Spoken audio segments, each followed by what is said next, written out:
আমার সৎ মায়ের কাছে আমায় রেখে বাবা ব্যবসার উদ্দেশ্য করে শহরে গেলেন। বাবা যখন বাড়িতে থাকতেন তখন আমার সৎ মায়ের আচরণ খুব ভালো ছিল। যখন বাবা ব্যবসার কাজে চলে গেলেন 1 মাসের জন্য, ঠিক তখন থেকেই আমার সৎ মায়ের আচরণ পাল্টে গেল। আমি যখন রাতে খাবার খেতাম, তারপর আমি আর কিছুই বলতে পারতাম না। আমি খাবার খাওয়ার সাথে সাথে আমি ঘুমিয়ে যেতাম। এরকম আমার এর আগে কখনো হয়নি। আমি যখনই রাতে খাবার খেতাম ঠিক তখনই আমি অজ্ঞানের মতো পড়ে থাকতাম। আমি সকালে উঠে আমার সৎ মাকে জিজ্ঞেস করলে তিনি বলতেন, এ বয়সে একটু বেশি ঘুম হবেই। কিন্তু হঠাৎ করেই আমি জানতে পারি আমি মা হতে চলেছি। সেই খবরটা শোনার পর আমার আত্মা কেঁপে উঠল। এটা কি করে সম্ভব? আমি তো কিছুই বুঝতে পারছি না।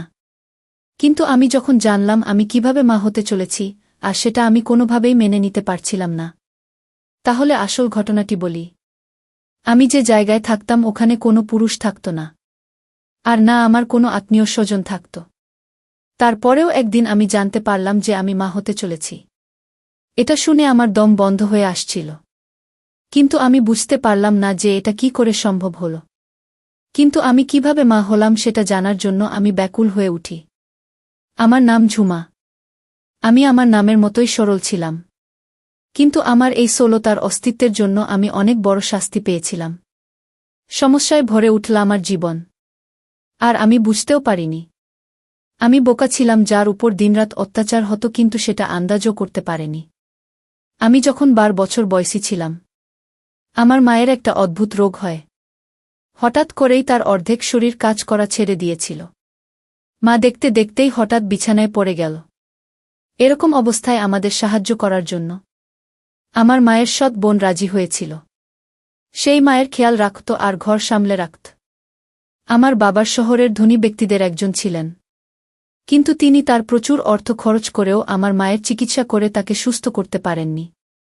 আমার মা 2 বছর অসুস্থ থাকার পর এই পৃথিবী ছেড়ে চলে গেছেন। ফলে বাবার খুব মন খারাপ হয়ে থাকত। এখন আমাদের বাড়িতে মাসির থাকাটা খুব জরুরি হয়ে গিয়েছিল। তাই এই সমাজকে চুপ করাতে আমার বাবা শাহানা মাসিকে বিয়ে করে নিলেন। শাহানা প্রথমে বিয়ে করলেও তার শ্বশুরবাড়ির লোকজন তাকে ব্যভিচারের অভিযোগ এনে বাড়ি থেকে বের করে দেয়। এভাবে তিনিও আশ্রয় পান। তিনি একজন ভালো মহিলা ছিলেন। 3 বছর ধরে তিনি আমার মায়ের অনেক যত্ন নিয়েছেন। আমার সমস্ত কাজগুলো মাসিমা করে দিত। এখন বড় হয়েছি, নিজের কাজ নিজে করে থাকি। যাওয়ার আগে মা বাবাকে বলেছিল আমার ভালোভাবে যত্ন নিতে। যদিও আমার বাবা সবসময় আমাকে অনেক স্নেহ করতেন, কিন্তু আমার মা চলে যাওয়ার পর তার জীবন যেন আমার মধ্যে আটকে যায়। সে বারবার শাহানাকে বলতো আমার খুব খেয়াল রাখতে। দিনে অনেকবার বাবা জিজ্ঞেস করতেন সময় মতো খাবার খেয়েছে কিনা, ড্রাইভার কি আমার সময়মতো স্কুল থেকে বাড়ি নিয়ে এসেছে। একদিন আমার বাবাকে একটি গুরুত্বপূর্ণ কাজের জন্য কয়েকদিনের জন্য বাইরে যেতে হয়েছিল, এবং তিনি খুব চিন্তিত ছিলেন এবং তিনি শাহানাকে বিশ্বাস করেছিলেন, কারণ তিনি কঠিন সময়ে আমাদের সমর্থন করেছিলেন, যখন কিনা আমাদের অনেক আত্মীয় আমাদের ছেড়ে চলে গিয়েছিলেন।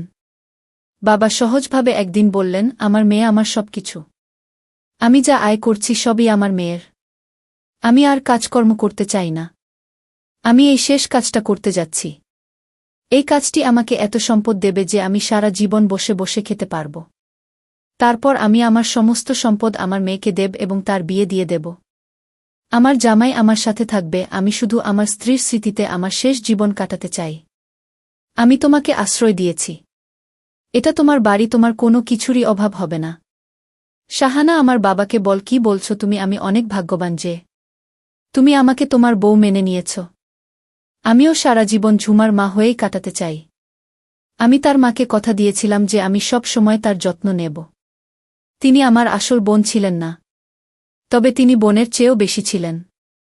আমি তার কাছে আমার প্রতিশ্রুতি পূরণ করতে চাই, এবং এটাই আমার জীবনের লক্ষ্য। আমার বাবা বললেন, আমি নিশ্চয়ই জীবনে অনেক কিছু পূর্ণ করেছি যে আমি তোমার মতো একজন ভালো মহিলা পেয়েছি। 1 বছর পর গ্রামের বাইরে যাচ্ছি। আমার মেয়েকে তোমার কাছে ভরসা রেখে ওর খেয়াল রেখো। আমি তার জন্য একটা সম্বন্ধ দেখেছি। ছেলেটি আমার বন্ধুর ছেলে, তার সাথে ঝুমার বিয়ে দেব, এবং আমার সমস্ত সম্পদ তাদের দুজনের নামে করে দেব। বয়স যখন 16 বছর তখন আমার বাবা আমাকে শাহানার কাছে রেখে যান। বাবা বললেন তিনি তাড়াতাড়ি ফিরে আসবেন। কিন্তু যেদিন বাবা এই গ্রাম ছেড়েছেন সেদিন থেকে শাহানার মনোভাব কিছুটা বদলে গেল। সেই রাতে সে আমার জন্য রান্না করেনি। আজকে রান্না করেনি। কেন জিজ্ঞেস করলে সে বলল, আমার শরীর খারাপ, ফ্রিজে যা পড়ে আছে তাই খাও। একদিন ছুটি দেওয়া উচিত, তা অন্তত আমি বুঝতে পারতাম। তাই আশপাশে যা ছিল তা খেয়ে ঘুমিয়ে পড়লাম। রাতে আমার বাড়িতে কিছু নড়াচড়ার শব্দ শুনতে পেলাম। আমার ঘুম খুব কাঁচা ছিল। আমি জেগে উঠলাম। আমি দেখলাম শাহানা মাসি দরজা বন্ধ করছে। আমি তার দিকে তাকালাম এবং সে কিছুটা ঘাবড়ে গেল। আমি জিজ্ঞেস করলাম কেউ এসেছে কিনা। সে বলতে লাগল না। আমি দরজা বন্ধ করতে ভুলে গিয়েছিলাম। সেজন্য সে দরজা বন্ধ করতে এসেছিল। আমি আমার ঘরে ফিরে এলাম। পরের দিন স্কুলে গিয়ে জানতে পারলাম শহরে কিছু রোগ ছড়িয়ে পড়ায় স্কুল থেকে ছুটি দিয়ে দিচ্ছি। আমি খুব খুশি হয়ে উঠলাম যে এখনো স্কুলে যেতে হবে না। সারাদিন ঘরেই থাকব। যাই হোক, আমার বাড়িটা এমন ছিল যে বাড়ি ফিরতে একটা জিনিস খেয়াল করলাম যে আমাদের বাড়িতে অতি বয়স্ক পাহারাদার মদন কাকু আজ গেটে উপস্থিত নেই। গেটের অন্য প্রহরীকে জিজ্ঞেস করলাম, কাকু কোথায়? সে বলল যে কয়েকদিনের ছুটিতে গ্রামে গেছে। আমি অবাক হয়েছিলাম যে আজ পর্যন্ত ২০ বছরে একটাও ছুটি নেননি। সকালে ছেলে মেয়েদের বিয়েতে গেলেও রাতে ফিরে আসতেন। কয়েকদিনের ছুটিতে কিভাবে গেলেন? মনে হয় এটি কোনো বড় ব্যাপার ছিল। যাই হোক, আমি আমার বাড়ি ফিরলাম। রাতে শাহানা মাসিকে আমার জন্য আমার পছন্দের খাবার রান্না করেছিল। এবং গতকাল সে আমার জন্য রান্না করেনি বলে আমার থেকে ক্ষমাও চেয়েছিল। সে বলল যে আমার বাবা চলে যাওয়ায় তার একটু মন খারাপ ছিল। আমি তাকে বললাম, তুমি কি আমার বাবাকে খুব ভালোবাসো? আমার মা আমার বাবাকে অনেক ভালোবাসতাম। সে বলল, তোমার বাবা এত ভালো মানুষ যে কেউ তার প্রেমে পড়তে পারে। আমিও তার প্রেমে পড়তে শুরু করি। কিন্তু সে আমার দিকে তাকায় না। তুমি আমার সৎ মা হলেও আমি তোমাকে কখনো অপরিচিত মনে করিনি। বাবা ফিরে এলে আমি তাকে বলবো আমার মায়ের সাথে যেমন করে থাকত ঠিক সে যেন তোমার সাথে তেমন করেই থাকে। সে জিজ্ঞেস করতে লাগল, তোমার বাবা তোমার মায়ের সাথে কেমন থাকতেন? আমি বলছিলাম যে তিনি প্রতিদিন আমার মায়ের জন্য নতুন এবং দামি উপহার নিয়ে আসবেন। তিনি তার প্রশংসা করতেন। দুজনকে একসাথে খুশি দেখে আমিও খুব খুশি হতাম। আমি শুধু তার সাথে কথা বলেছিলাম এবং আমার পছন্দের খাবার খাচ্ছিলাম। এটা তো সত্য যে তিনি খুব ভালো খাবার রান্না করতেন, এমনকি আমার মায়ের চেয়েও ভালো। এরপর কখন আমার রুমে এসে আমি এত গভীরভাবে ঘুমিয়ে পড়েছিলাম মনে নেই। সকালে যখন চোখ খুললাম আমি আমার শুয়ে আছি। কিন্তু আমি মনে করতে পারছি না কিভাবে আমি আমার বিছানায় পৌঁছেছি। সকালে শাহানা আমার সৎ মাকে জিজ্ঞেস করলে সে বলল, তুমি নিজেই তোমার বিছানায় গিয়েছে। কিন্তু হ্যাঁ, তোমার খুব ঘুম হচ্ছে। এই বয়সে ঘুম এমনই হয়, কিছুই মনে থাকে না। এই বয়সে সত্যিই এমন ঘুম আসে। কিন্তু আমার ঘুম তো খুব কাছে ছিল। কিন্তু যাই হোক, তারপরে আমি সেদিকে খুব একটা মনোযোগ দেননি। কিন্তু এখন আমার বাড়িতে অদ্ভুত কিছু ঘটনা ঘটছিল। একদিন দেখলাম ড্রয়িং রুমে অনেক অনেক ভালো ভালো খাবার যাচ্ছিল। কে আছে জিজ্ঞেস করলে কাজের মেয়ে বলল, আপনিও এসেছে শাহানারা, আপনিও তো আমারও, আপনিও সমান। তাই আমিও ড্রয়িং রুমে গেলাম। আর সেখানে গিয়ে আমার সামনের দৃশ্য দেখে আমি অবাক হয়ে গেলাম। ওখানে কোনো অতিথি ছিল না, কিন্তু দুজন লোক বসেছিল যারা দেখতে বড়লোক, কিন্তু কিছুটা বিপজ্জনকও বটে। আমি ভিতরে প্রবেশ করার সাথে সাথে সে আমার দিকে তাকাতে লাগল। শাহানা আমাকে পরিচয় করিয়ে দিয়ে বলল, এ আমার স্বামীর মেয়ে। তাদের একজন বলল যে ও খুব সুন্দরী। তাদের বলা এই কথাটা আমার কাছে খুব অদ্ভুত লেগেছিল। তারপর আমি আমার রুমে ফিরে এলাম এবং পরে সে বলল যে তারা ছিল আমার ভাই। আমার সাথে প্রতিদিন একটি অদ্ভুত ঘটনা ঘটত। আমি যখন সকালে ঘুম থেকে উঠতাম তখন মনে হতো যে আমি খুব ক্লান্ত, এবং রাতে আমার ঘুম এমন হতো যে আমি অজ্ঞান হয়ে পড়তাম। আজকাল আমার কিছুই মনে থাকে না যে আমি কখন আসছি বা কখন আমার ঘরে আসি। আমি একদিন হঠাৎ আমি অসুস্থ হলাম, বমি বমি ভাব এবং মাথা ঘোরা শুরু করল। আমি ভয় পেয়েছিলাম যে আমিও সেই রোগে আক্রান্ত হতে পারি যেটি আজ সারা এলাকায় ছড়িয়ে পড়েছে। আমি সৎমাকে জিজ্ঞেস করলে জানালে সঙ্গে সঙ্গে ডাক্তারকে ডেকে পাঠায়। ডাক্তার বাড়ি এসে আমাকে চেক আপ করলেন। তিনি আমার রক্তের নমুনা নিয়েছিলেন এবং বলেছিলেন যে পরীক্ষা করার পরে তিনি রাতে পরীক্ষার ফলাফল জানাবেন। তিনি আমাকে কিছু ওষুধ দিয়ে চলে গেলেন। সে ফোন নিয়ে আমার সামনে দাঁড়িয়েছিল। হঠাৎ কিছু অদ্ভুত কথা বলল। বলতে লাগল, না, এটা হতে পারে না। ডাক্তারবাবু, আপনার নিশ্চয়ই কিছু ভুল হয়েছে। এটা হতে পারে না। আমি চিন্তায় পড়ে গেলাম যে আমার রিপোর্টে কি মনে এসেছে। সে হঠাৎ ফোন কেটে দিল এবং আমার দিকে এমনভাবে এগিয়ে আসছে যেন আমাকে শোনানোর জন্য খুব খারাপ খবর আছে। আমারও মন খারাপ হয়ে গেল। আমি জিজ্ঞেস করলাম, ডাক্তার কি বলছেন? তারপর সে বলতে লাগল যে ডাক্তার কি বলছেন সেটা পরের কথা। আগে বল, তুমি এটা কিভাবে করতে পারলে? তুমি তোমার বাবার সম্মানের কথা চিন্তা করলে না?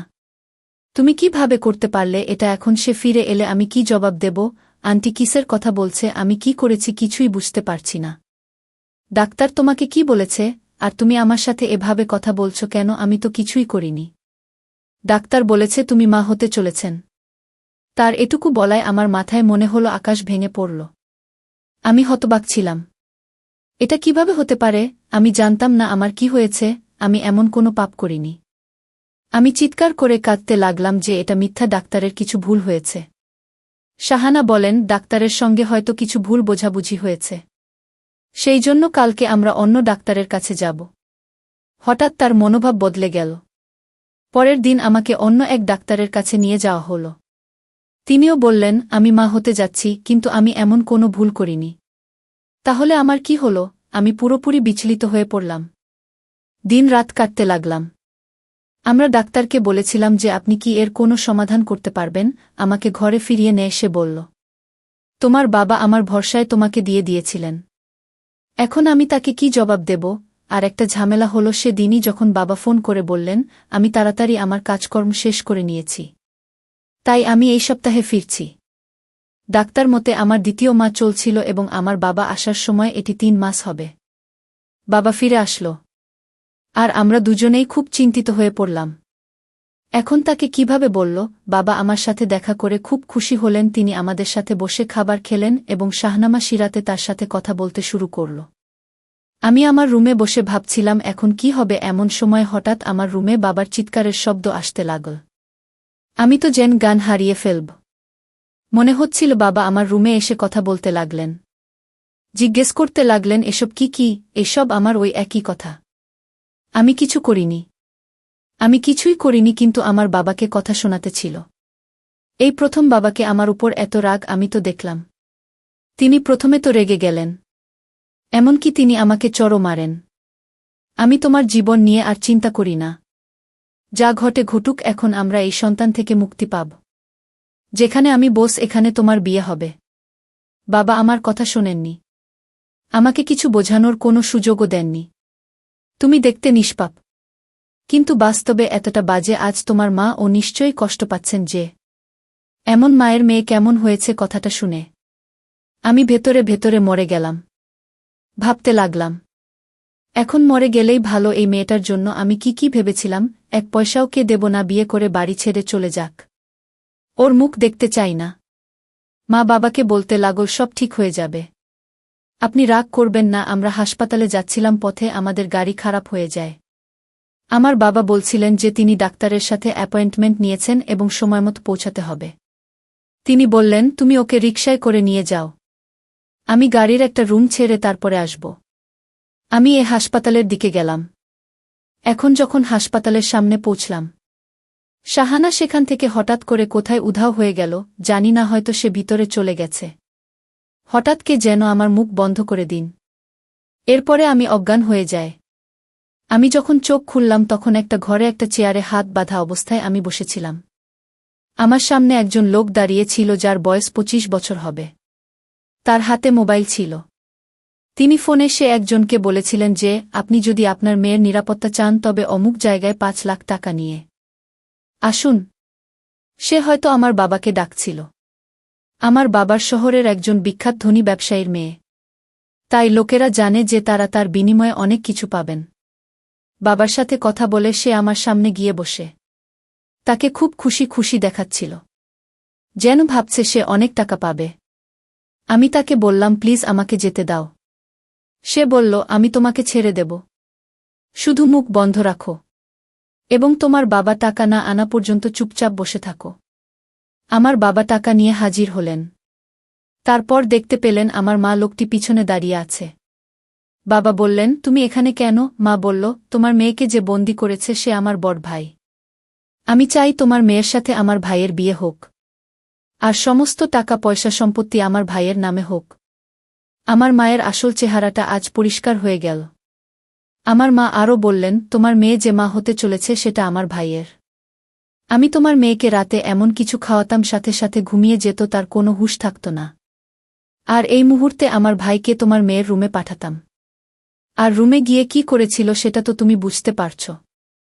আমি আর বলতে পারছি না। এই কথা আমার বাবা শোনার পর আমার বাবা হতাশ হয়ে গেলেন। আর বাবা 5 লাখ টাকা দিয়ে আমাকে তাদের কাছ থেকে নিলেন। বাবা পরদিন থানায় গিয়ে মামলা করে দিল। আর এর কিছুদিন পর আমার সৎ মা এবং তার ভাইকে জেলে নিয়ে গেল। তাদের কঠিন শাস্তি হল। পরিশেষে একটি কথা তোমাদের, আসলে সৎমা কখনো আপন হয় না, সৎমা সতী থাকে। আজকের গল্পটি কেমন লাগলো তা অবশ্যই কমেন্ট করে জানাতে ভুলবেন না।